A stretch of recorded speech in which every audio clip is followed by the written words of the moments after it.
months ago.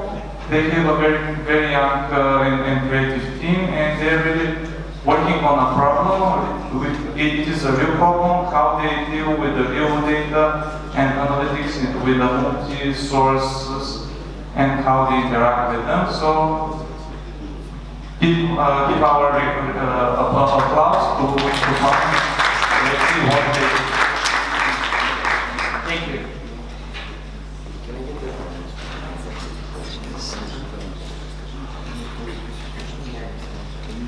Thank you. I'm really thrilled to be here, guys. I didn't expect to see so many data people, so thank you all for coming tonight. Okay, let's dive in. That's not the first slide, though.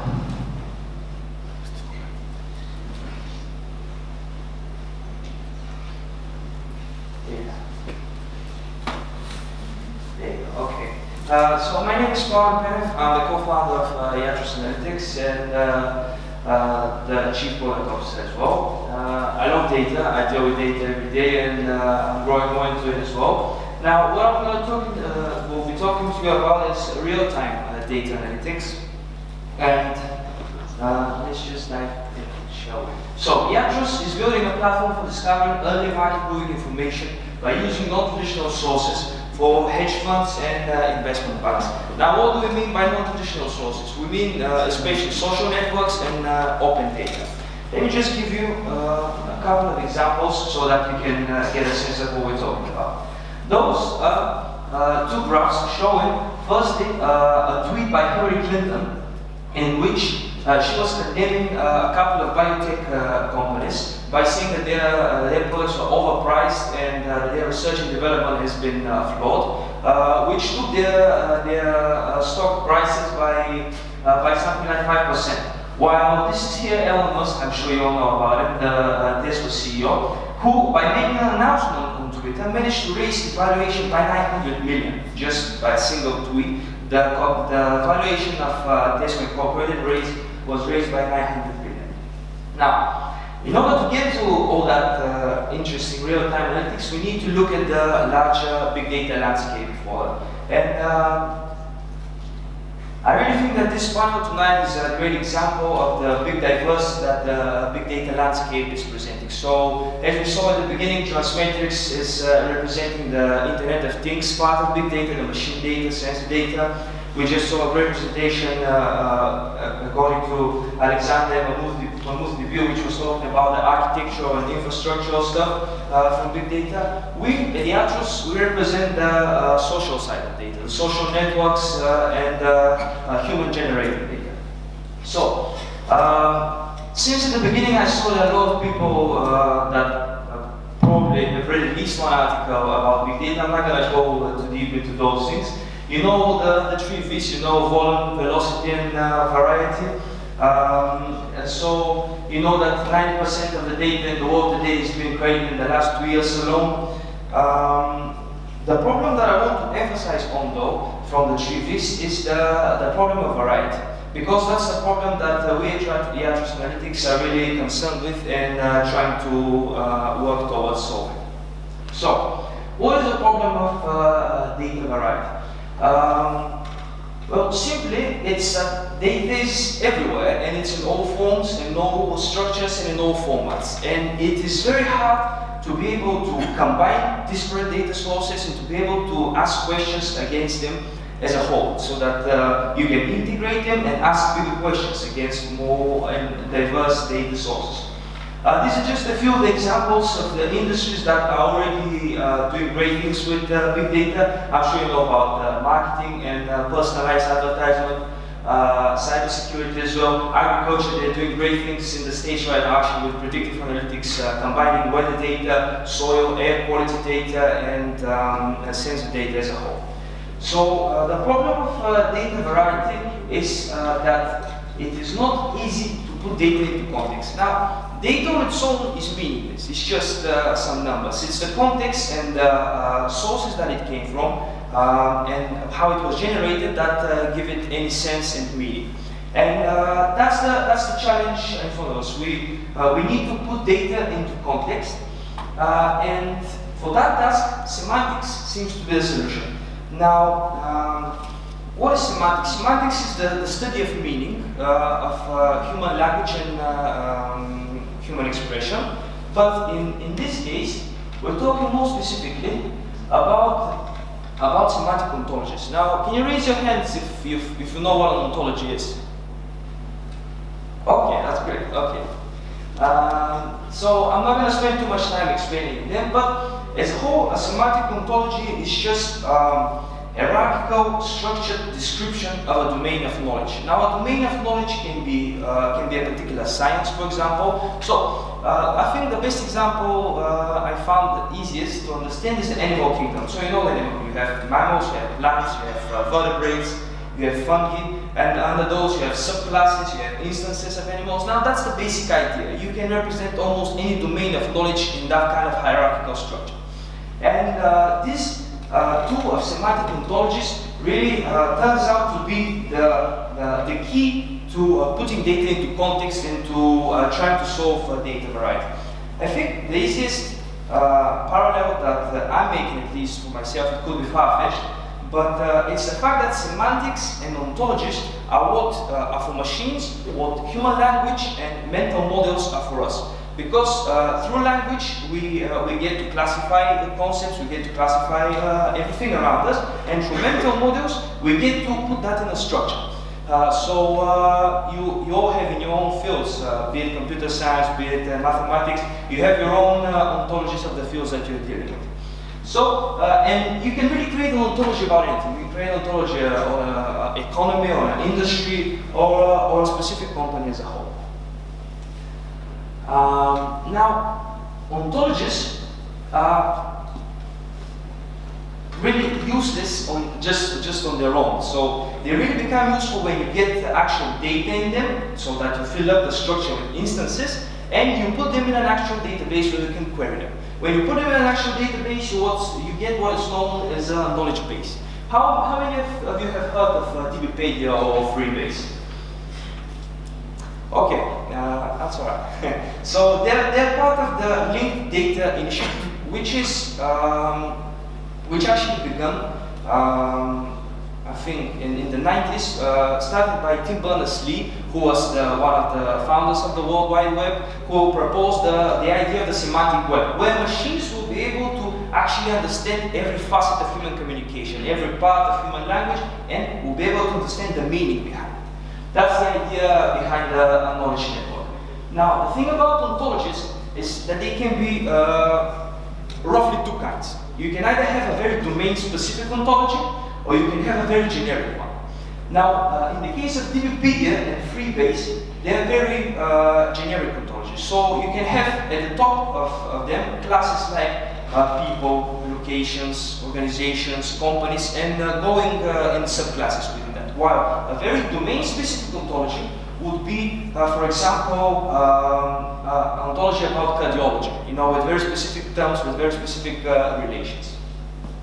We at Yatrus try to combine those open source knowledge bases like DBpedia and try to combine them with very specific financial ontologies that we created.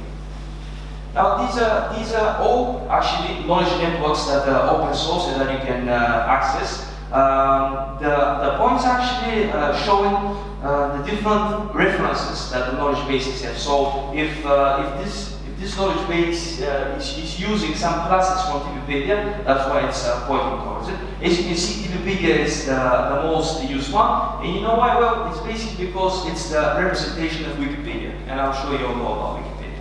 That's Wikipedia is put into a structured hierarchical network, and it's called DBpedia. Okay. Now, the thing that combines all those elements of data variety, context, semantics, and knowledge networks is a project called Watson, IBM Watson. What Watson started as was a natural language processing engine. Now, natural language processing is one of the fields under artificial intelligence. It's basically the field that gets to process natural language. It analyzes all kinds of text to different operations. It classifies different words. It does part of speech tagging, and other kinds of operations, classification as well. So Watson was the project that combined all those, and that kind of gave us the understanding that this is at least the right step in solving the data variety problem.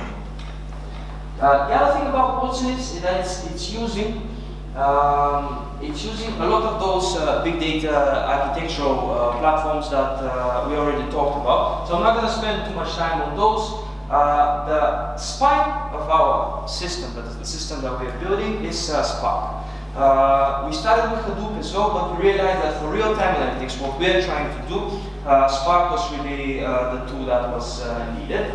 There are other great tools that are advancing real-time architecture, like Cassandra, that's actually a Facebook database. Druid, Storm actually fell down a bit now in the last few months because it's been pushed over by Spark. But yeah. Now, let's get to our case. How many of you guys have Twitter? How many of you guys have Facebook? Yeah, okay. Now, I know Twitter is not that popular around here, but it's really booming in the western part of the world, and especially in the United States. Now, here are a few of the Twitter facts that you can have. There are 400 million active users. There are 500 to 700 million tweets per day, and it's really that kind of a culture among at that part of the world where you get to observe something, you get to see something happen, and people's first thought is, I'm going to tweet about it. So that's really a thing. So I didn't believe it at the beginning either. I didn't think that it's that kind of a social network where events can be discovered from, but it really is. And I've grown to believe that even more. Now, the other thing about Twitter is that its whole purpose is real time. So it's whatever comes at this moment. And the two industries that living and breathing on real-time information are media and finance. Those are the two industries that we as a company are focused on as well. Now, for media, obviously, because they need to be the first to report about an event and to say that an event has occurred. And for finance, well, simply because markets move within nanoseconds, and they need to know every event that could possibly influence their portfolios, the companies that they are interested in, all the commodities as a whole. Now, the other part of Twitter, besides Twitter data that we are focusing on, is open data.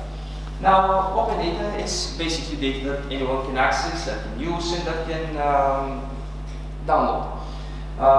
And we're talking about some variety here, because there's a lot of data that's being opened by governments, by local municipalities, administrations.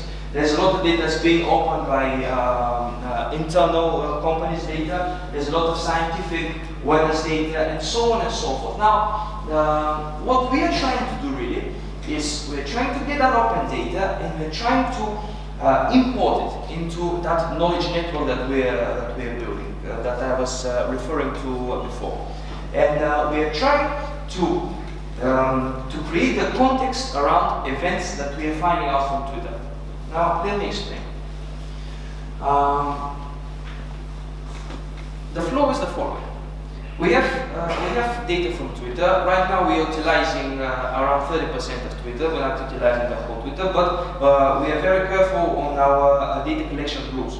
So we are trying to fine-tune those so that we can collect data that actually matters and data about events that are actually going to be influential to markets. Now, what are those kinds of events? We're talking about social unrest events, we're talking about protests, we're talking about natural disasters, we're talking about reactions by influential people, like the ones I showed you at the beginning, like politicians and investment people.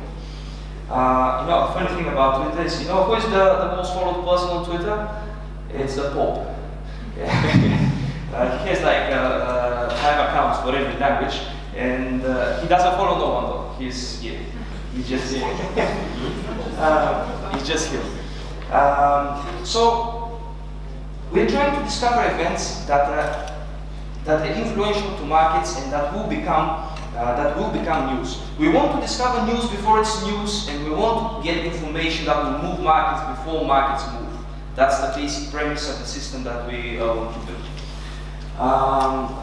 So, I was on the floor. We have Twitter streaming all the time. On those tweets, we're doing natural language processing operations. So we try to extract the different entities that are within the tweets. So for example, we want to see in every tweet if a company is being mentioned, if an organization is being mentioned, if a specific person is being mentioned. How do we do that? We do that by name data recognition algorithms that take those tokens and throw them to that knowledge base that I've been telling you about, DBpedia, for example. So you take a name like Barack Obama and you throw it to DBpedia and returns that it's the US president that was born whenever and so on. That's one of the operations that we do on Twitter data. Besides that, we try to add other features like to be able to cluster different tweets based on hashtags, based on user reputation. Based on user locality. So for example, if I'm tweeting like there's just been a crash on Tsarskoye Chaussee and my location, because you can get actually that kind of data from Twitter, and my location is in Bangladesh, I'm obviously not really referring to an actual event. I'm lying, obviously. So that's the kind of thing that we're trying to catch, because it's very tricky.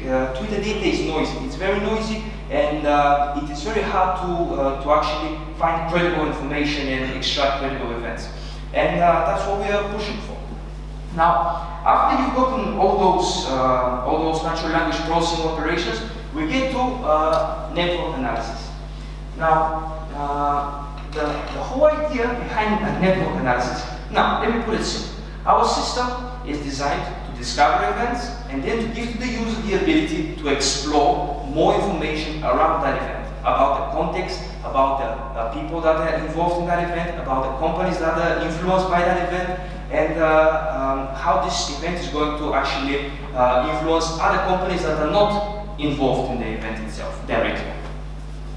And the best method to do that is actually network analysis. Now, I'm going to give you can't really see that, I know, but you can see the dots, they're actually edges between them, you know, you don't see them, but it's okay. I'll give you an example. So, there was an event a few months ago in Mexico. There was oil refinery by ExxonMobil that blew up. There was an industrial accident. It was on Twitter very soon after the event happened. It was actually before news media had reported it. And that event brought ExxonMobil's stock by something like 15%. But it wasn't only ExxonMobil that was influenced. Why? Because ExxonMobil is part of a supply chain network that is that includes many other companies that are waiting on that oil from that Mexican oil refinery. And that's the kind of connections we want to be able to get. So it could be an event about this company, but in fact, the companies that they're connected to might be much more influenced by the event itself. And that's what we try to explore through network analysis.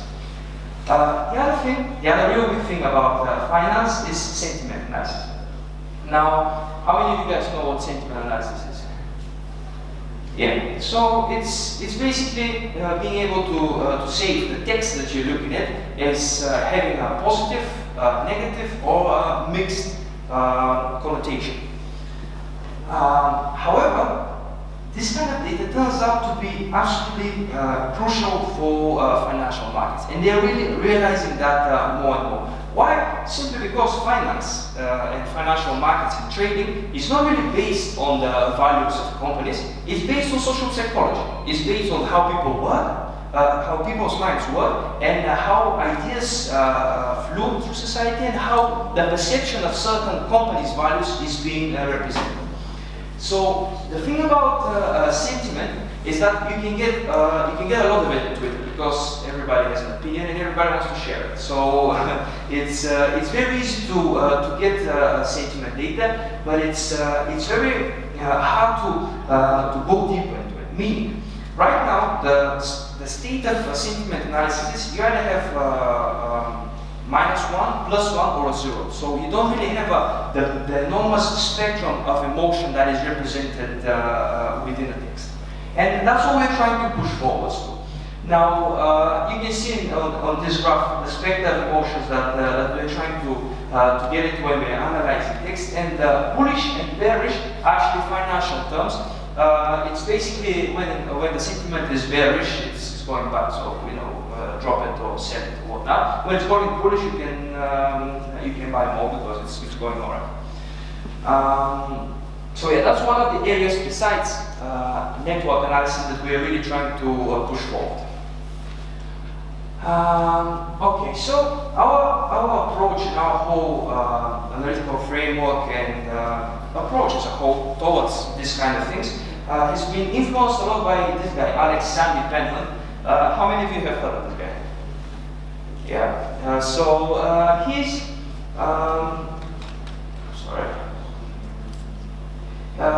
he's leading one of the best MIT labs.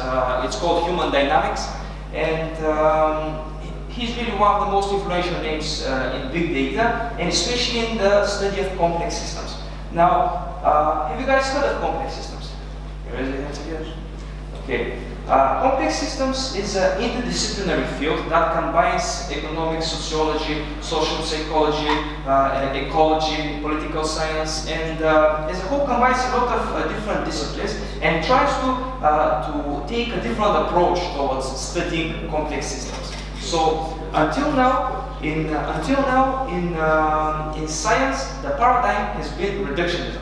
Reductionism is you take a system, you take a component of it, and you try to understand it by understanding its attributes. You take it in isolation and you study it. That's the paradigm that was studied in chemistry and physics as a whole. But right now, complex system is saying now that's not enough. You cannot just look at a particular component of the system, understand its attributes, and then claim to understand the whole system. You need to look at the whole system, and more importantly, you need to look at the interactions. That's the key word here, and the interactions between the components.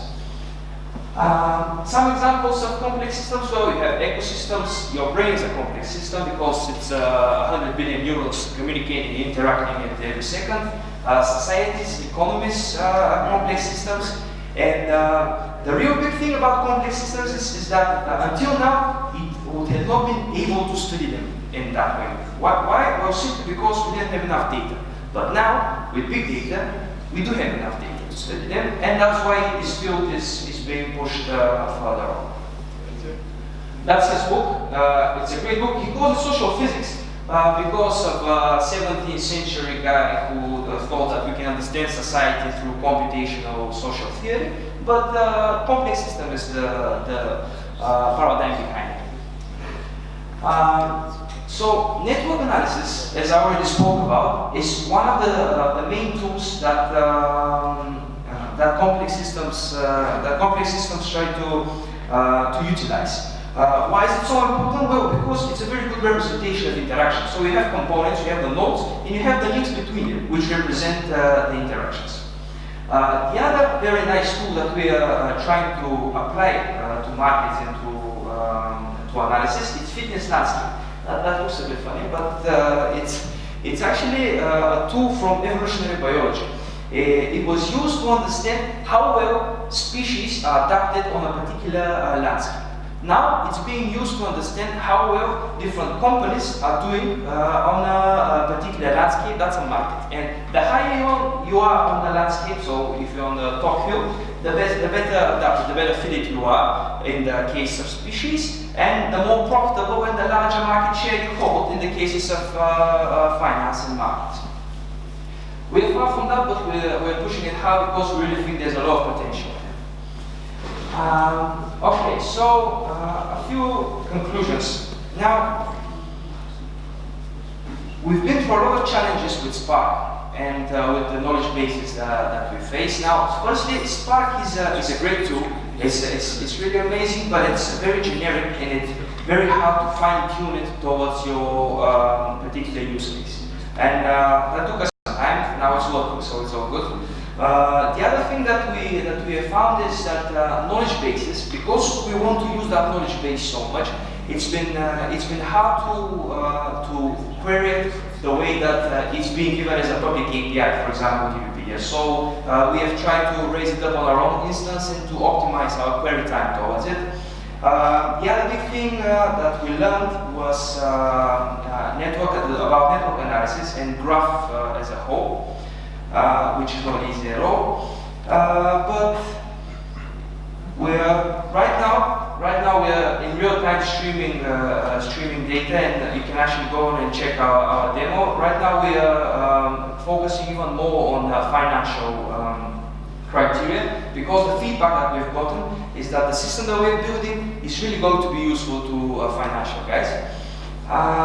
And as a whole, guys, it's been a great journey so far. We've been in business like for 7-8 months. We just had our prototype done. We have a long way ahead of us, but we know where we're going. There's a lot of work to be done, so let me just tell you, Yatrus is always looking for dedicated people. And as a whole, I really think what you saw on the first slide, where data flows, knowledge grows, that's the kind of motto that we really believe in. And I think that we try to share that with, I want to try to share that with you all. And I think that the whole big data thing is an enormous ocean that we are just starting to utilize and to explore truly. And well, I hope of where you want to go for a swim. Thank you very much for your attention.